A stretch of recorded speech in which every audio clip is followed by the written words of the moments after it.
আজকের বাংলাদেশে সংস্কার বলে যে হাইপ তোলা হচ্ছে, বিএনপি এই সংস্কারের প্রস্তাবনা দিয়েছে 2023 সালের 13ই এপ্রিল। সেদিন বিএনপি যে 31 দফা ঘোষণা করে তার পুরোটাই সংস্কার পরিকল্পনা। 15 নম্বর দফায় ডিটেলে বলা আছে সাংবিধানিক সংস্কার কমিশন, প্রশাসনিক সংস্কার commission, judicial commission, media commission, অর্থনৈতিক সংস্কার কমিশনের কথা। 2 নম্বর দফায় সংখ্যালঘু সম্প্রদায়ের অধিকার রক্ষার প্রতিশ্রুতি রয়েছে। খুব জোরালোভাবে তত্ত্বাবধায়ক সরকার ব্যবস্থা ফিরিয়ে আনার কথা বলা হয়েছে 3 নম্বর দফায়।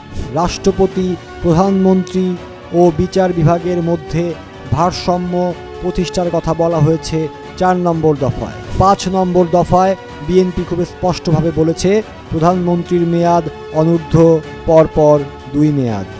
বিএনপি যে 31 দফায় খুব অসাধারণভাবে স্বাস্থ্য খাতকে গুরুত্ব দেওয়া হয়েছে।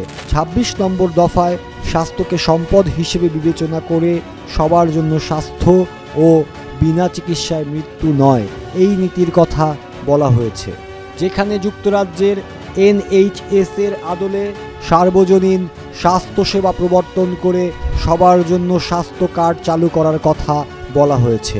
স্বাস্থ্য খাতে জিডিপির 5% বরাদ্দের কথা বলা হয়েছে। 13 নম্বর দফায় দুর্নীতি প্রতিরোধে দৃশ্যমান কার্যকর ব্যবস্থা গ্রহণ ও ন্যায়পাল নিয়োগের ব্যাপারে জোর দেওয়া হয়েছে। 18, 28, 29, 30 এবং 31 নম্বর দফায় প্রকৌশলীদের অবদান রাখার সুযোগ রাখা হয়েছে। পরিবেশ, নবায়নযোগ্য জ্বালানি, সড়ক, রেল, নৌপথ, জলবায়ু পরিবর্তনজনিত সংকট, তথ্য ও যোগাযোগ প্রযুক্তি, মহাকাশ গবেষণা ও আণবিক শক্তির উন্নয়ন, পরিবেশ বান্ধব আবাসন, নগরায়ন নীতিমালা প্রণয়ন ও বাস্তবায়ন ইত্যাদি বিষয়গুলোতে সর্বোচ্চ গুরুত্ব দেওয়ার আশ্বাস দেওয়া হয়েছে। একটি জাতিকে ভবিষ্যতে শক্তিশালী রাষ্ট্র হিসেবে গড়ে তোলার জন্য, নাগরিকদের সর্বোচ্চ সুযোগ সুবিধা দেওয়ার জন্য এবং সবল পররাষ্ট্রনীতির মাধ্যমে মর্যাদাবান দেশ হিসেবে এগিয়ে নিয়ে যাওয়ার জন্য বিএনপির 31 দফায় বাস্তবায়নের বিকল্প নেই। আর সরকার গঠন করলে সেই 31 দফা আলোকেই সব করবে বিএনপি।